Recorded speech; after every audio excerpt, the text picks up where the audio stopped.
from the lagging process miniaturization, Japan also formulates its strategy based on the shortage of certain chips in the market.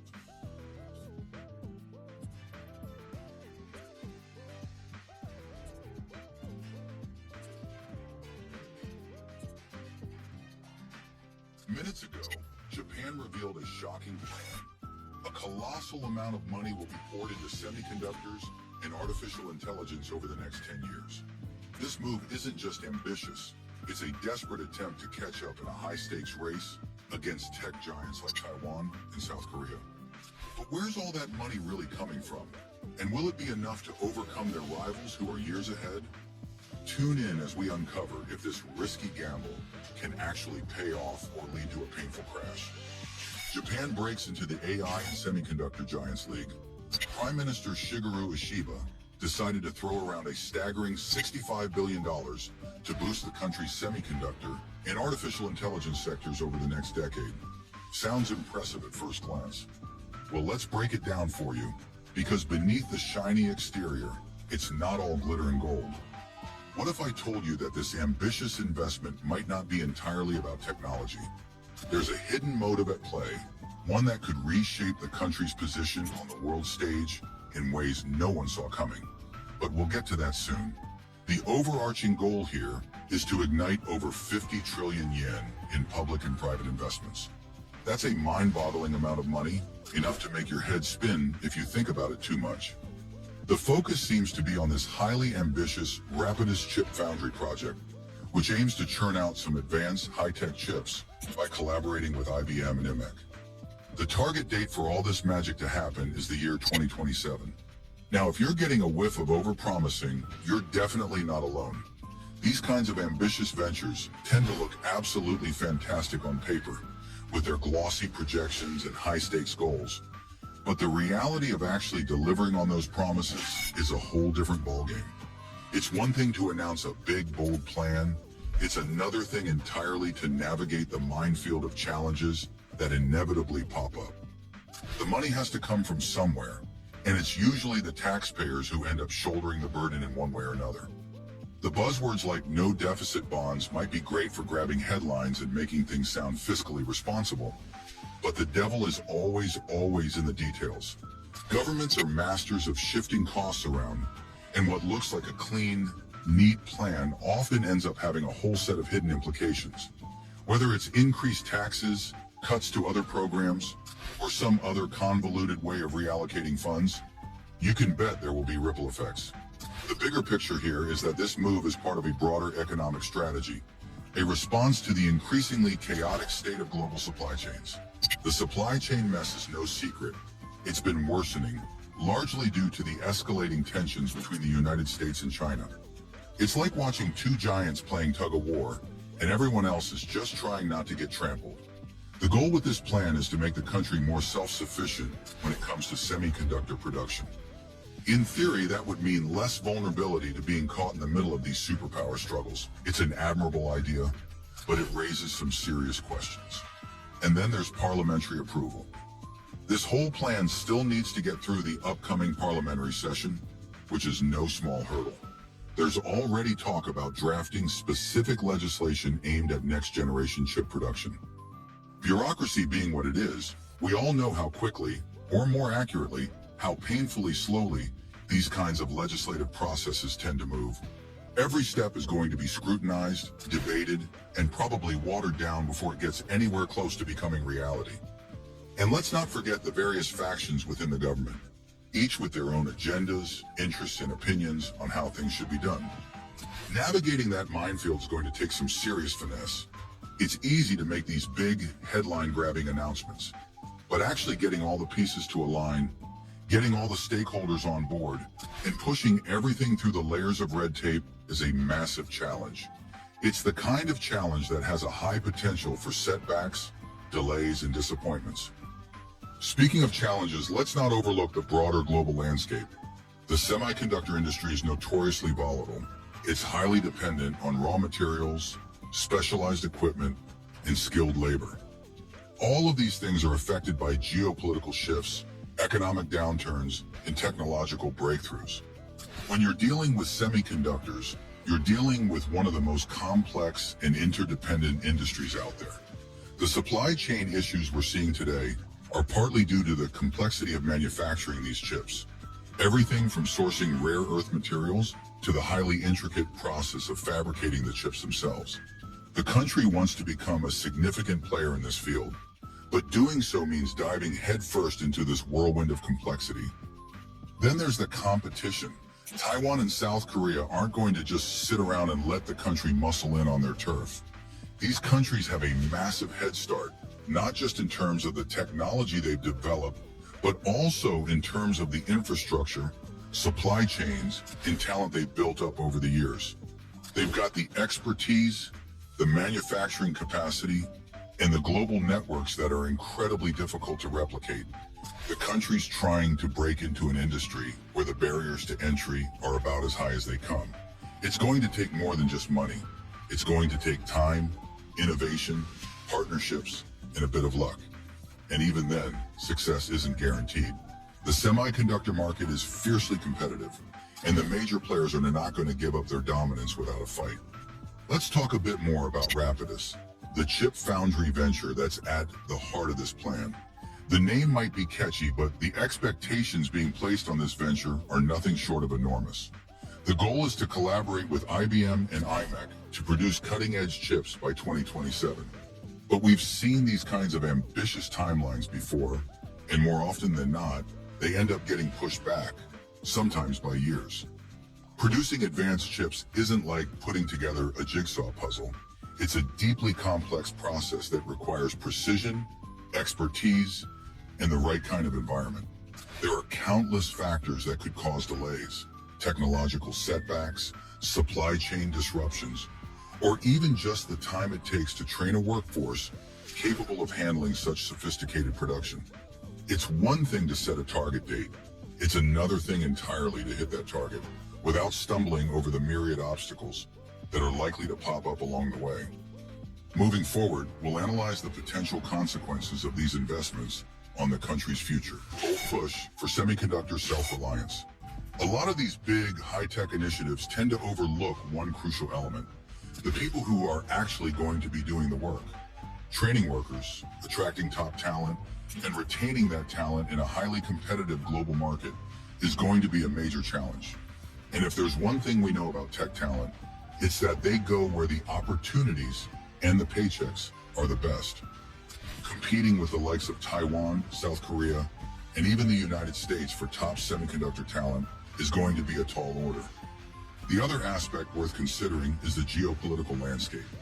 The country is trying to position itself as a major player in the semiconductor industry at a time when the global landscape is incredibly uncertain.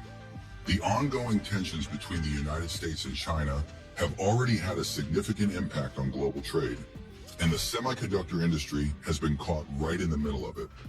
On one hand, Japan is trying to reduce its dependence on foreign semiconductor supply. But on the other hand, it's also going to need to navigate its relationships with both the United States and China very carefully. These are two of its biggest trading partners, and any move that upsets the balance could have serious economic repercussions. It's a delicate balancing act, and one that's fraught with risks. Semiconductor manufacturing is not exactly an environmentally friendly process. It requires a lot of energy, and the production process involves the use of various chemicals that can be harmful if not handled properly.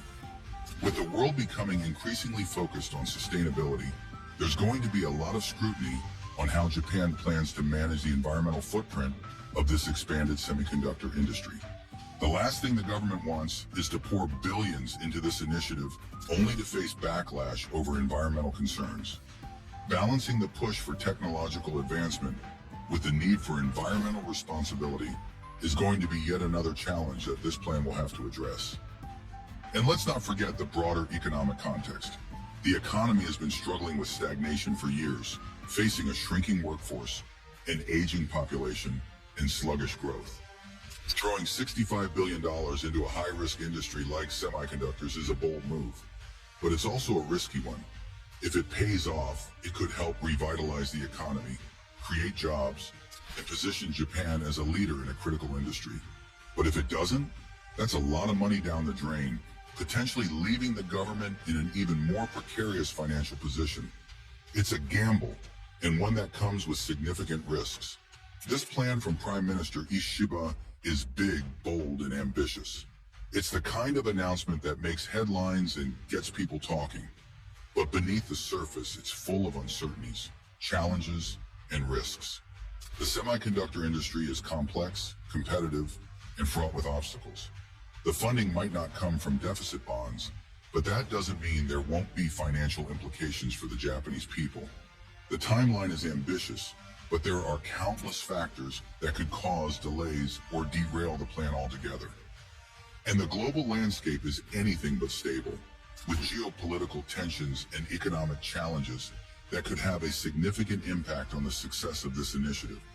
Japan can overcome challenges, navigate complexities, and carve out a place in the semiconductor industry.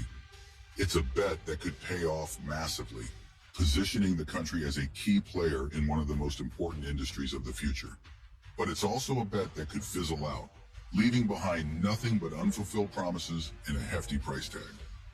Only time will tell whether this grand plan is a masterstroke or just another overhyped, under-delivered government initiative.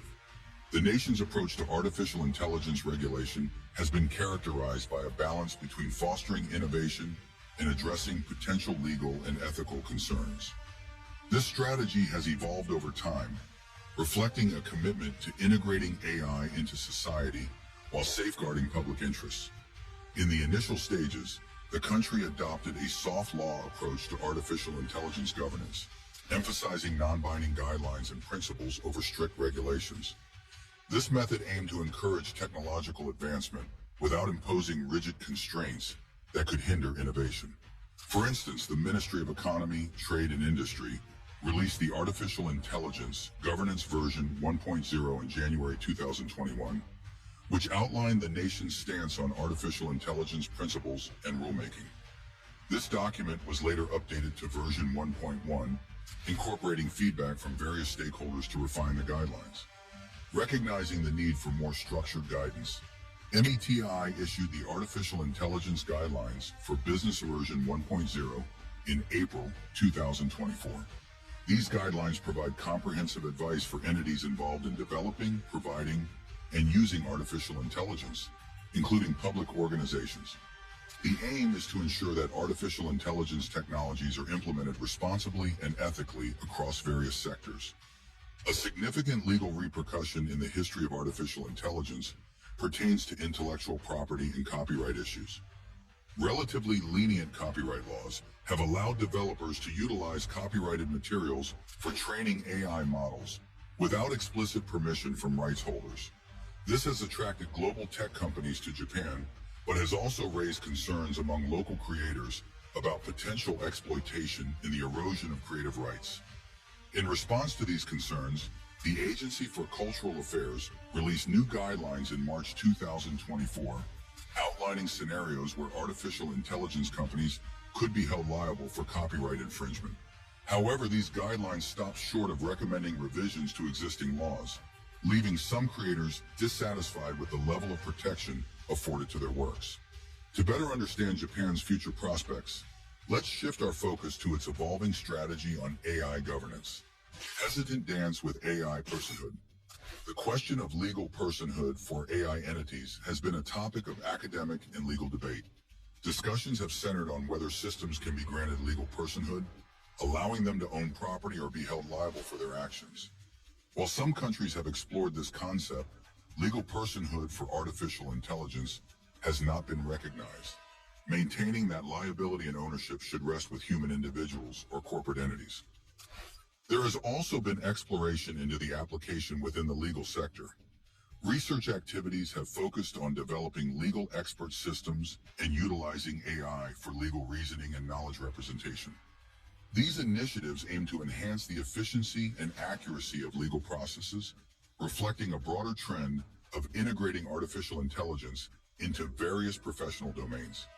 This approach to artificial intelligence regulation has implications beyond national borders.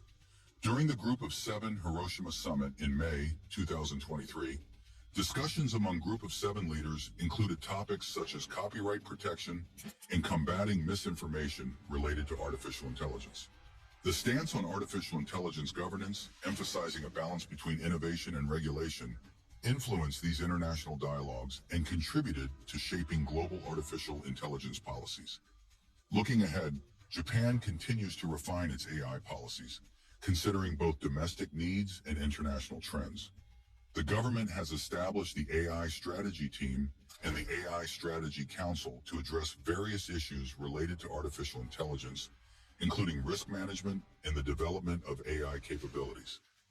These efforts underscore the country's commitment to fostering a responsible and innovative ecosystem.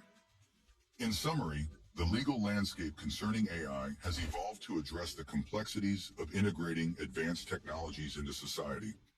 By adopting a flexible regulatory approach, engaging in international collaborations, and addressing intellectual property concerns, the nation aims to harness the benefits while mitigating potential legal and ethical challenges.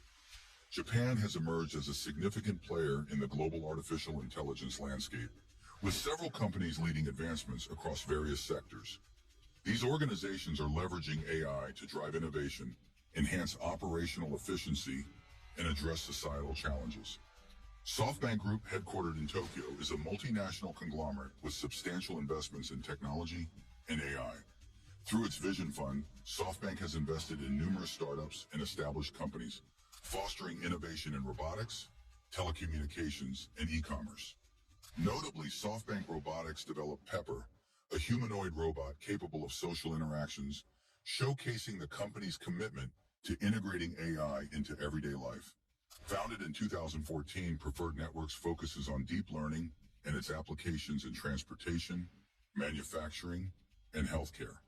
The company has collaborated with industry giants like Toyota and Fanuc to develop artificial intelligence solutions for autonomous driving and industrial automation. Preferred Networks' open-source deep learning framework, Chainer, has been instrumental in advancing artificial intelligence research and development. NEC Corporation, established in 1899, is a multinational information technology and electronics company.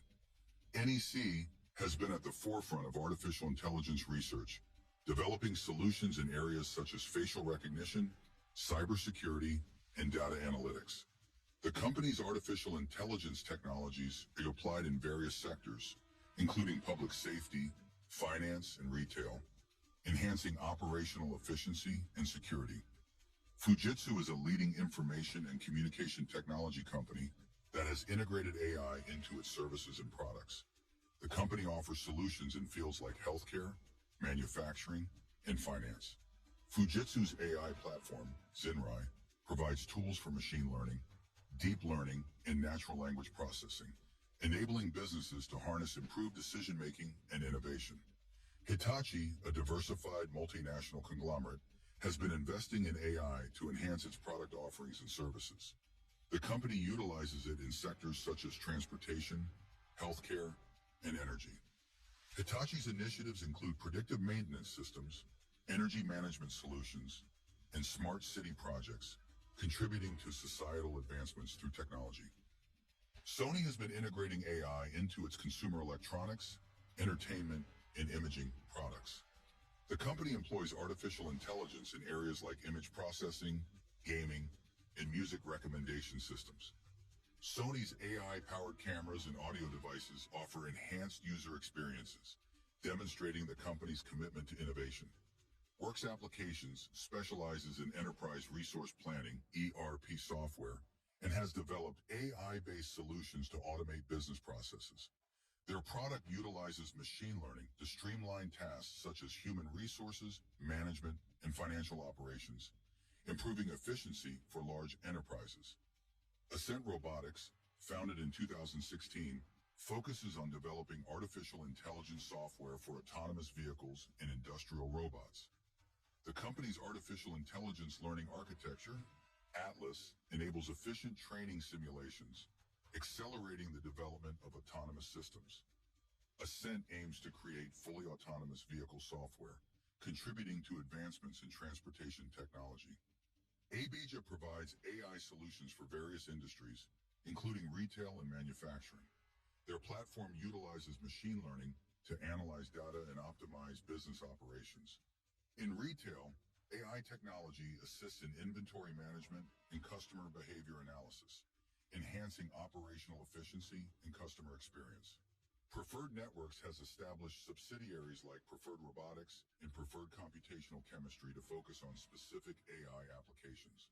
Preferred Robotics develops autonomous mobile robots, while Preferred Computational Chemistry offers AI-driven materials discovery solutions, showcasing the company's diverse AI initiatives.